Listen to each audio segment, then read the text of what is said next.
Hello and welcome to this Tuesday edition of News 2 Now, streaming on WCBD Plus. I'm Tim Renaud. Let's jump into today's headlines. Violent crime is down in Summerville, and the Summerville Police Department says the difference is most noticeable in the homicide numbers. We are officially halfway through 2025, and so far this year, Summerville Police says there have been 0 homicides compared to 2024, where they saw 10 deaths. They credit full staffing, active patrolling, and consistent community engagement. The department has been fully staffed for the last 8 months, allowing officers to focus on prevention, not just response. Police are also leaning into events like Coffee with a Cop and monthly forums with local groups like the Dignity Project to build trust and encourage people to report suspicious activity. Officials with the police department told News 2 they are looking forward to keeping the momentum going and keeping those numbers down for the rest of the year. And the Mount Pleasant Town Center redevelopment plan was set to have its first reading today at Mount Pleasant Town Council, but that has now been sent back to committee for further discussion. This redevelopment plan would allow for more than 400 residential units, more than 87,000 square feet of office space, and 188 hotel rooms. The project would only move forward if anchor tenants like Belk or the Regal Palmetto Grand vacate. Mount Pleasant Mayor Will Haney says new housing would not be approved until school zoning is addressed by the Charleston County School District. That would be done to prevent overcrowding. The plan is set to be brought back to Town Council in August, and you can count on 2 for updates.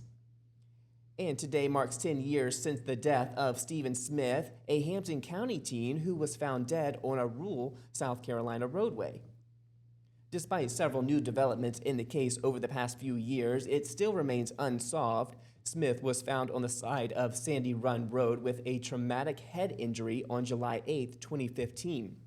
His death was initially ruled a hit and run, but it was reclassified as a homicide, and the investigation was reopened in 2021 after state authorities said they found evidence that linked the crime during the investigation into the double murders of Paul and Margaret Murdaugh.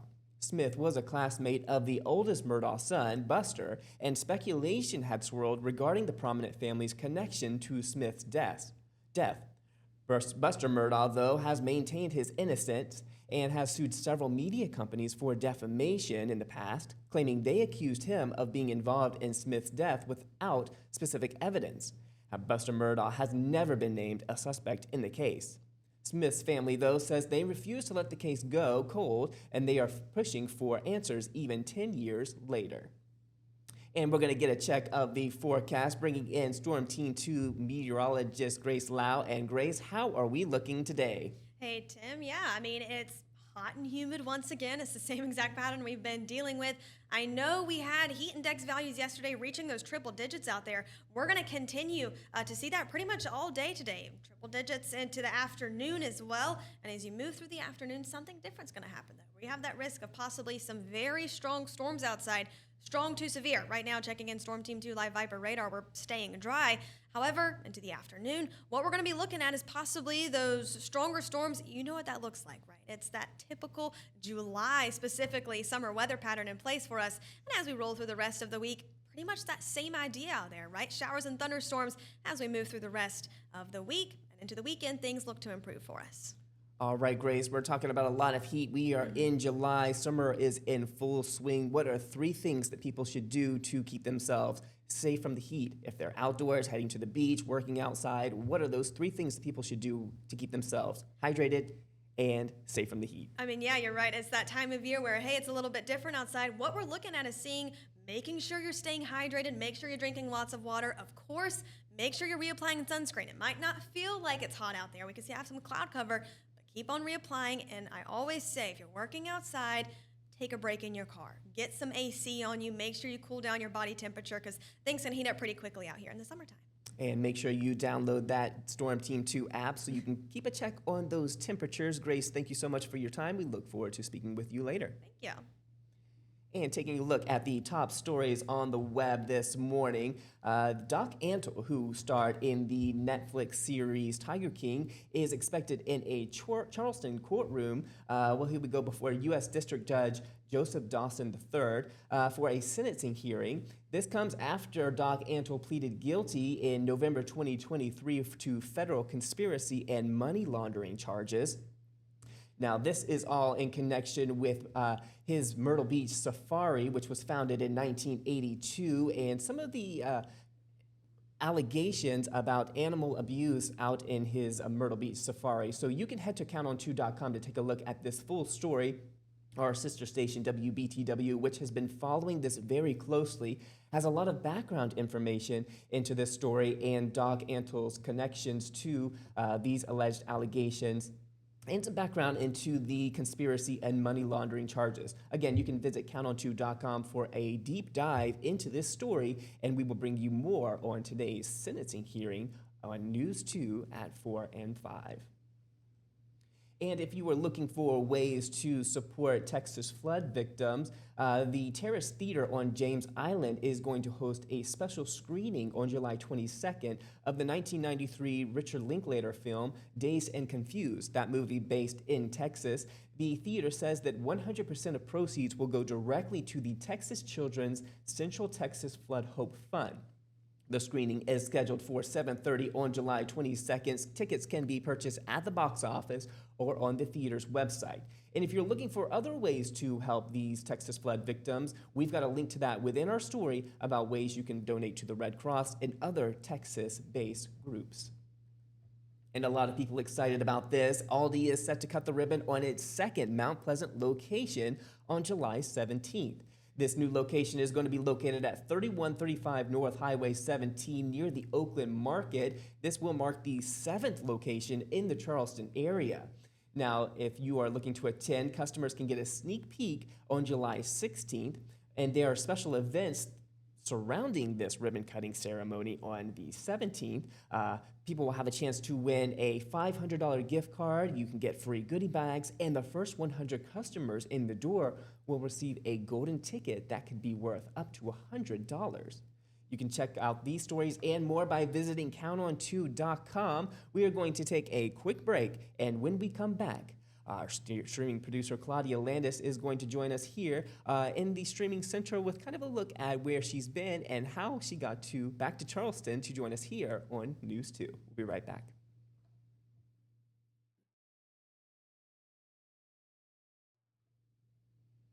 And welcome back. Joining me here in the WCBD Plus Streaming Center is Claudia Landis. Now, Claudia, you recently joined us as a streaming producer, also doing some really great lifestyle content for our website, countont2.com.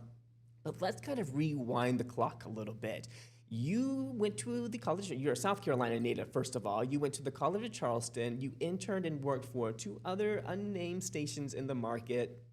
But then you kind of packed your bags and headed to the West Coast. Where did you go and what did you do? That's right, Tim. So I did. My journey did start here in Charleston, and I fell in love with the world of production, and I wanted to expand that knowledge. So I decided to pack my bags and move over to the West Coast, where it's just such a great hub of that world. So I started working for the Walt Disney Company as a social media content creator, and had a great journey there. I was on the team that started the Disney Parks TikTok account and got to create a lot of great content for the brand there, and in a new way. It was a way that Disney has never created content before, and so we try to create content for our audiences that was relevant and relatable and authentic. So it's been a great journey, and I loved living out in California. I loved being outside, and if you ever read my stories on our website on countont2.com, you'll always, I like to cover a lot of outdoor things. So how to conserve and make sure we're taking care of the earth and ways that you can help out and take care of our planet. So so living in California was like a giant playground for me, and playing outside all the time. Now, I think for most people, it would be a dream to work for the Disney company. Tell me, what are some of the highlights that you remember the most? What are some of your most fond memories of working for the company? Oh, I was very blessed, and I had a really great career, and I had a lot of great fun opportunities. And in my career, I got to work with a lot of celebrities and got to go to some red carpet events. And one of my favorite memories is working the world premiere of Disney's Jungle Cruise at Disneyland Resort. And I was a social media coordinator at the time, and I was told I was going to have to go in the fan pit, and I was like, to capture content of celebrities. And I was like, okay, that's fine. And my leader and I at the time, we went and we somehow managed a way to get a spot on the press line. And when we got a spot on the press line, I didn't have like a proper camera or microphone, but all I had was like a tiny little microphone about this big. If you go on social media, it's a trend that people use to interview people. But I got a chance to interview a lot of stars. I got to interview Dwayne Johnson. I got to interview Emily Blunt and the producers and the directors of the movie. And honestly, that moment is when my career took off. And I got to work with a lot of celebrities after that. And I went on to work for the Disneyland PR team as a celebrity publicist and helping them with their celebrity appearance as well. So I got to work with a lot of different artists, from Lana Del Rey to Paris Hilton to Lindsay Lohan to you name it, Michael Bublé. I got to work with a lot of different people and got a really like behind the scenes look into that world. And it was a lot of fun. And I got to work with a lot of great people at the Walt Disney Company as well. Everyone who I worked with was such a big part of my journey, and honestly a big part of who I am today. Now, people say the Walt Disney Company, they can be very strict. They know what they want. They have very tough guidelines. So comparing working for the Walt Disney Company to coming into Nexstar and WCBD, how did you bring the things that you learned working from that entity into what we do here and how we present journalism to our community? Yeah, I think that's a great question. I think from working at the Walt Disney Company, my goal was always to tell stories for the company in a relative way and just bring a lot of light to a situation. And writing stories now, I always kind of have that in mind. Like, that's always my intention, to bring stories and to meet people where they're at, whether that's online, digital, wherever you are, but to bring that story into a way that's relatable and relevant and also brings light into a subject matter. I think it's the way you deliver content, especially in this day and age, it's changed a lot with the digital world. And I think the way I learned how to deliver content in that sense has helped me a lot in this new role. Now, you mentioned kind of bringing some of that into what you're doing now. What were some of the biggest hurdles coming back into the newsroom? New technologies since you were last in at a local TV station. A lot of new technology, a lot of changes that have gone in. A lot of behind the scenes, just processes are different from how they were many years ago. So what were some of the biggest hurdles that you had to face coming into a working local newsroom? Yeah, that's a great question. Well, first of all, I'm just so grateful to be here. I love being in a newsroom, the energy behind it, the people that work here, and the people that are so passionate about bringing news to people and keeping safety as our top priority to the Lowcountry is just something that is very near and dear to my heart. So I'm super happy to be here, but some of the obstacles I feel like I face is learning the new technology, like you said. As the digital world evolves, we've been challenged to learn this new technology, like the OBS system, which we're on right now, and learning that, and it's kind of like learning how to fly a rocket ship. So that has been a challenge. And then something I kind of forgot about was just writing reports on like crime stuff. And whenever you're reading about these things, kind of, sometimes I'll read a coroner's email and I get a little sad. And I think it's just, we're human, and I think it's natural for us to see those things and feel things. But I forgot about that from leaving the newsroom, then coming into the newsroom, that how your emotions can get evolved. And that's been an obstacle for me, but it's important stuff to what we have to write about, and we get the information out in a fast, quick way. But yeah, those I feel like would probably be like the two biggest obstacles that I faced. Well, you're exactly right. I think that you kind of have to put yourself in a bubble when you work in a newsroom because there is a lot of negative information that's constantly coming into us. Now, we have a lot of good times here. We are a newsroom that's full of love and we love to laugh and we like to have a good time, but we know when it's time to get to work and we want to be serious and we want to put out information that is very important to our community. And we put a lot of effort behind that. But you do kind of have to have a bubble around yourself in a personal sense because you are going through a lot of negative information. Not that we're always putting out negative information, but there's still stories that come into the newsroom that don't always make it to the public that we have to decipher from. And, it comes with time. You kind of have to develop that skin and say, you know what? This is a job. I've got to get this information. My job here is to deliver this information to the public, and I kind of can't let my emotions get the best of me. So you're right, just kind of having to find that balance in what we're doing here and how we relay that information is super important. Definitely. I mean, what we put out is super important, and it is a balance, like you said, and learning that balance is like any learning curve coming to a place. So I've definitely been trying to figure out that balance for me, but I feel like, yeah, no, it's super important, and the safety of our community is, I feel like, our top priority. So it's information that we got to get out. Well, Claudia, it's been so nice talking to you and getting to know you here at News 2, especially what we're doing here with WCBD Plus. You can find Claudia's reporting on our website. Of course, that's counton2.com. I'm sure you all know it by now. And Claudia has some really great stories.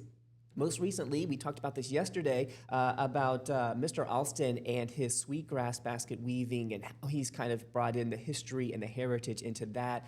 And we've received an overwhelming response of people just really kind of praising him for what he's doing and the artistry and the craft behind it. And a lot of people also reaching out to us after posting your story on social media, asking from other states how they can buy some of his work. So really great story there. Of course, that posted now, counton2.com. But we look forward to seeing what else you bring to the table and how you help us shape here WCBD Plus and the streaming shows that we are going to provide to the community. Super excited about it. We're just getting started. Just getting started, and we're also going to take a quick break here. When we come back, Claudia's going to stick around. We're going to take a look at some big viral moments on the web. We'll be right back after this. And welcome back to the show. Take a look at this. Some new video out of Florida shows the scale of devastation at the flood-ravaged Camp Mystic out in Texas. Congressman Chip Roy surveyed damage at Camp Mystic in Kerr County, Texas on July 6 after the all-girls Christian campground was ravaged by deadly, fast-rising water 2 days earlier. He spoke to Fox News and described the scale of rainfall and devastation as extraordinary, but he lauded the various agencies and volunteers that have helped with search and recovery operations out that way, and paid tribute to camp counselors and directors who gave their lives really to save some of those young girls and their lives when those floodwaters kind of ripped through the area. Claudia, I know this has been a big topic for days now, just a devastating scene out in Texas. We are prone to flooding as well here in the Lowcountry, especially as tropical systems come ashore. So a lot of people kind of talking about those early warnings, and we talk all the time about making sure that you have ways to be warned when severe weather comes through, having the Storm Team 2 or the WCBD News app, just because those will push warnings, having a NOAA weather radio, things like that. Any thoughts about what people can do to kind of, we separate ourselves so often from the news because it can be overwhelming at times, and social media can be so overwhelming. So what can people do to kind of make sure that they are tuned in when severe weather like this could strike? I think it's super important just to be prepared always. You never know when something like this is going to happen. Like, have your evacuation routes in mind. Have your places that you'll go to seek shelter if you have to evacuate. Just being prepared, I don't think it ever hurts. And just staying informed, like you said, checking your local news, checking apps, just always staying informed. And even you never know what kind of damage can come from a storm, so it's always best just to always err on the side of caution. And for those who are really looking for ways that they could help, I know that events are probably going to pop up around the Low Country because that's what we do the best. We help others in times of need, just as we would hope that we would be helped in our own times of need. But we do have a link on our website, counton2.com, with different avenues that you can support relief operations and provide assistance to those who most need it out in Texas at this moment. Again, counton2.com. But take a look at this. Our next story, a bungling arsonist actually set fire to themselves while they were trying to set fire to a salon out in Australia. New South Wales police released CCTV footage Monday, which captured the incredible moment an arsonist set fire to a Sydney salon and himself. You can see in this video, look at this guy just slipping on the gasoline as he's pouring it around the salon, just kind of slipping and sliding there, trying to get out of the building. The fire resulted in the evacuation of a residential complex above the shop. Police said that emergency services were called to the shop in the city's inner west about 5 a.m. following reports of the fire. Now, this footage shows the pair of arsonists just breaking into the salon, spreading that accelerant on the floor, and then one of the masked men can be seen slipping, as we saw just a few moments ago. Now, this guy ignites the fire, and what happens after that? Slipping around in this, catches himself on fire. And there you can see him running, not taking care of his own precautions. We're taught as a young children to stop, drop, and roll. Not so much on this guy's mind at the moment. You can see one of the masked men was just kind of running for his own safety after setting himself ablaze. Firefighters were able to extinguish the fire. No injuries were reported. Not so sure about any injuries to the man who set himself on fire. Claudia, they say it all the time that criminals not always making the best decisions. What do you think about seeing this video? I mean, this is just a straight out of a comedy movie, seeing these guys pouring, I'm assuming, gasoline in the shop, slipping in that accelerant, and then setting themselves on fire. Yeah, I don't like no, I don't know what his intention was, and I don't think it was to set himself on fire, but yeah, that's like as soon as I saw this video, the first thing that popped in my head was stop, drop, and roll too. So whenever seeing him run away, I was like, oh, okay. And then he's gonna do that too. So Right. I don't know. This guy, hopefully they catch him. So Lesson learned: if you ever unintentionally or intentionally catch yourself on fire trying to torch a salon, to stop, drop, and roll, and perhaps that will help a little bit. Now, police launched an investigation, and they believe the two men seen in this CCTV footage, they're just kind of asking for people who might have witnessed this, have any information, to reach out to them with any details that could ultimately lead to their arrest. Just a wild situation to have captured on surveillance video, and that's the case. You know, a lot of crime these days happen, and pretty much everyone, they have Ring doorbells, they have surveillance cameras, really good, crisp, clear cameras. So, you know, you're bound to be captured, or if you make really bad decisions like this, prepare for that to hit the internet these days and be seen across social media. right, like whenever I see videos like this, I'm like, you're probably being recorded. So why the heck do it? I guess some Like- people just aren't thinking. Well, I know. I guess Clearly. not, because this, epic fail. There's just All around. Nothing about this is good. All around. But good to know that overall, we don't know about this guy's injuries, but overall, no injuries reported from the residential unit and or any firefighters who had to respond to this scene.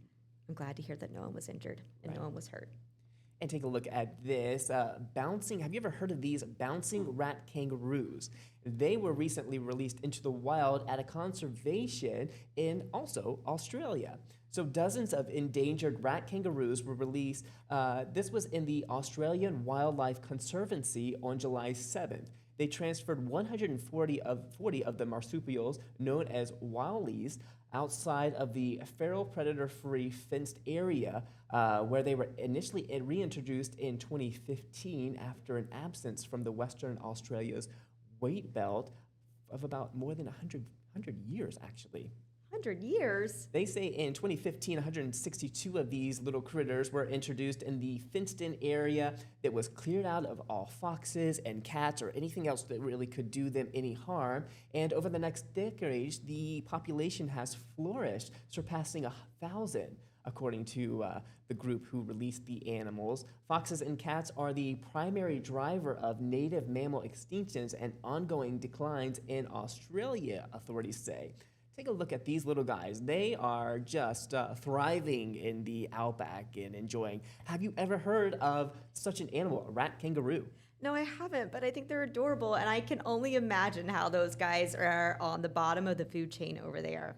I mean, they're so small, and there's so many animals over there, so I can't imagine how those guys have to try to fight for their. And you said cats and foxes are the main Their primary predators? threat. Oh my goodness, yeah, I can imagine that those are probably on the lunch menu for a lot of animals over Like there. a little Jack in the Box popping right out of that bag and just onto a better life. Onto a better life. Good. I'm so glad to hear that the population's going up too. They're so cute. Love these little critters. Now, you can always visit our website, counton2.com, hover over the Watch tab. We have a section of our website called You Gotta See It, where we post some of these more viral videos. So if you want to see these or other videos that we've talked about in the past, visit counton2.com, take a look, share them with your friend. We like to include little animal videos from time to time, just because all animals bring us joy, right? Oh yeah, we love animals over here at News 2. Absolutely. Well, Claudia, thank you so much. But that is all the time we have for this edition of News 2 Now, streaming on WCBD Plus. We will see you tomorrow.